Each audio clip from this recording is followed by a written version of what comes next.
আমার অন্তঃস্থল থেকে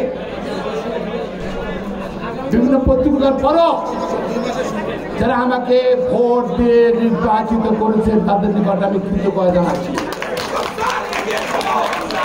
তারা অনেকে হয়তো ভোট দিতে পারেনি বিভিন্ন কারণে, দোয়া করেছেন, তাদেরকেও আমি কৃতজ্ঞতা জানাচ্ছি।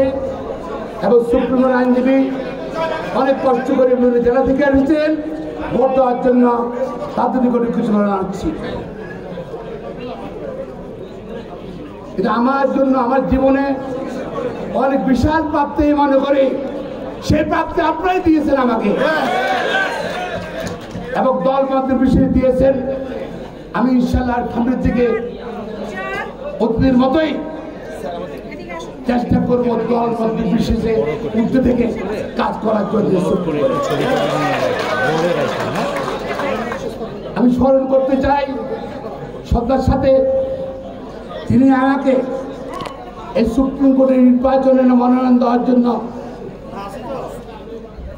তিনি দোয়া করেছেন আমার প্রিয় নেত্রী দেশ নেত্রী বেগম খালেদা জিয়াকে।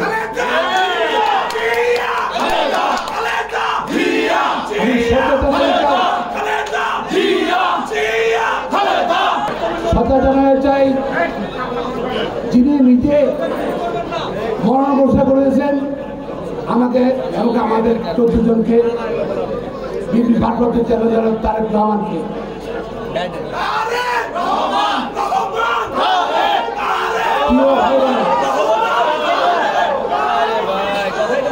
প্রিয় ভাই বোনেরা, আমি দুই একটা কথা বলতে চাই, চেষ্টা করবো আমি রাজনীতির উদ্দেশ্যে কথা বলতে।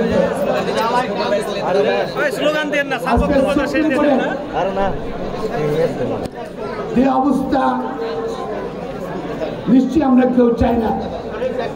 আমরা বিভিন্ন দলের মতের বিশ্বাস হইতে পারি, দলের বিশ্বাস হইতে পারি, ধর্মের বিশ্বাস হইতে পারি, কিন্তু আমরা চাই সুপ্রিম কোর্টের প্রত্যেক আইনজীবী সারা বাংলাদেশে নিজেকে করে, মানুষ সম্মান করে।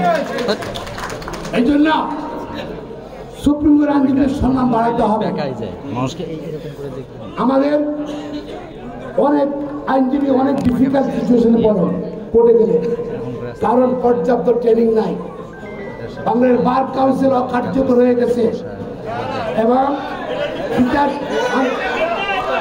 আপনারা জানেন বিচারপতিরাই এখন, আমি বার কাউন্সিল সদস্য বলছি, বিচারপতিরাই বার কাউন্সিল, আমরা যা নির্বাচিত বিচারপতিরা বার কাউন্সিল, আমরা যা নির্বাচিত, আমি রাজা সাহেব আছে এখানের মধ্যে, সামনে আমরা ক্লার্কের কাজ করতেছি। আমরা আইনজীবীদেরকে ট্রেনিং এর ব্যবস্থা করা দায়িত্ব আমাদের, আমরা তা করে এবার পারিনি। আমরা এটা আমাদের ব্যর্থতা।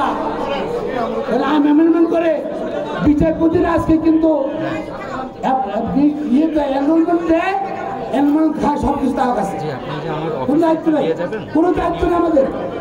আমি জানি আমাদের অ্যাটর্নি জেনারেল যারা যিনি পদবিজ্ঞান করে বার করে চেয়ারম্যান, আমি ব্যক্তিগত হবে আপনার প্রশংসা করি, আপনি অনেক চেষ্টা করছেন, কিন্তু আইন যা আছে এর বাইরে আপনি যেতে পারতেছেন না। তবে আমরা বার কাউন্সিল আনার ট্রেনের ব্যবস্থা করতে হবে। এখানে আমাদের তো ট্রেনের ব্যবস্থা করতে হবে। প্রতি মাসে নতুন আইন হচ্ছে বার হচ্ছে, ল আপডেট জানাতে হবে। আর সুপ্রিম কোর্টের আমাকে যে সকালে ফোন দিয়েছিল পরিবেশ ঠিক করতে হবে, এটি নিউজের সামনে দিয়ে যাওয়ার সময় মাননীয় বিচারপতিরা নিশ্চিত তাদের সুযোগ দরকার আছে। একটার পর একটা বিল্ডিং করতেছেন, যারা বিল্ডিং করতে একটার পর একটা, আর ওনাদের সাহায্য করে আমরা আইনজীবীরা, আপনি আমি, আমাদের বসার জায়গা নেই, ফাইল হাতে নিয়ে ধরি, আমরা কর্মপরিবেশ নাই।